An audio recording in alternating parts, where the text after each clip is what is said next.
হবে পনির টিকিয়া, তার জন্য আদা এবং কাঁচা লঙ্কা দুটো মিক্সি করা হবে। পনিরটাতে লেবুর রস দেওয়া হচ্ছে, আদা লঙ্কা যেটা মিক্সি করা ছিল সেটা দেওয়া হলো, পরিমাণ মতো লবণ দেওয়া হচ্ছে, হলুদ দেওয়া হচ্ছে, পরিমাণ মতো জিরে গুঁড়ো দেওয়া হচ্ছে, মতো ধনে গুঁড়ো দেওয়া হচ্ছে, পরিমাণ মতো গরম মশলাটা দেওয়া হলো, দইটা দিয়ে দেওয়া হচ্ছে এর মধ্যে।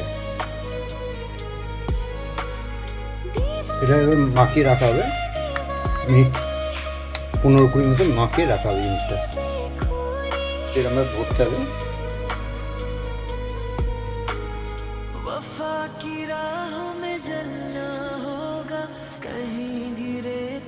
বিস্কুটগুলোর মধ্যে ভালো করে মাখিয়ে নেওয়া হচ্ছে জিনিসটা।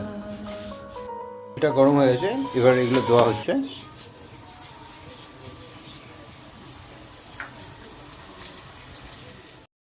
তেলটা দিয়ে আমরা ভাজতে হবে।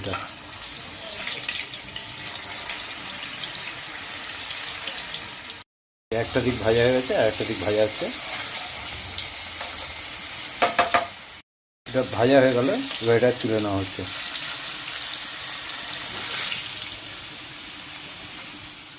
পনির টিকিয়া রেডি হয়ে গেছে, এটা এবার খাওয়া হবে।